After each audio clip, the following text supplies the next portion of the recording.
சென்னை மேற்கு முகப்பேர் பகுதியை சேர்ந்தவர் ரோஷன் நாராயணன். வயது 24 ஆன இவர் அம்பத்தூர் பகுதியில் இருக்கக்கூடிய ஒரு தனியார் ஐடி நிறுவனத்துல பணியாற்றி வந்திருக்கிறார்.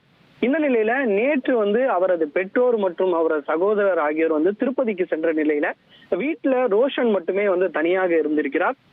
இன்று அதிகாலையில அனைவரும் வீட்டிற்கு வந்த போது கதவை தட்டியும் நீண்ட நேரமாக ரோஷன் திறக்காததால அவரோட வீட்டை திறந்து பார்க்கும்போது அவர் தூக்குல தொங்கிய நிலையில இறந்து கிடந்திருப்பது தெரிய வந்திருக்கிறது. உடனடியாக ஆம்புலன்ஸ் மூலமாக கீழ்ப்பாக்கம் அரசு மருத்துவமனைக்கு பிரேத பரிசோதனைக்காக அனுப்பி வைக்கப்பட்ட நிலையில இது தொடர்பாக நொளம்பூர் போலீசாருக்கு அவர்கள் பெற்றோர் தகவல் தெரிவித்திருக்காங்க. தகவலின் பேர்ல போலீசார் சம்பவ இடத்திற்கு அவருடைய அறையை சோதனை செய்த போது அதுல ஒரு கடிதமானது சிக்கியிருக்கிறது. அந்த கடிதத்தை ரோஷன் நாராயணன் எழுதியிருக்கிறார். அதுல பாத்தீங்கன்னா அந்த கடிதத்துல தன் காதுக்குள் யாரோ அழைப்பது போல் ஒரு ஒலி கேட்டுக்கொண்டே இருந்ததாகவும், தான் சகோதரிடம் ஏற்கனவே சண்டை போட்டதால மன்னிப்பு கேட்டுக்கொள்வதாகவும் தாய் தந்தையர் தன்னை மன்னித்து விடுங்கள் எனவும் அந்த கடிதத்துல எழுதியிருக்கிறார்.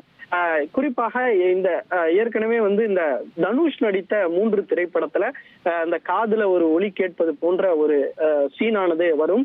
அதே போன்று இந்த இளைஞருக்கும் கேட்டது போல கடிதத்துல எழுதியிருக்கக்கூடிய சம்பவமானது சோகத்தை ஆழ்த்தி இருக்கிறது. இந்த சம்பவம் தொடர்பாக நொளம்பூர் போலீசார் வழக்கு பதிவு செய்து விசாரணை மேற்கொண்டு வருகின்றனர்.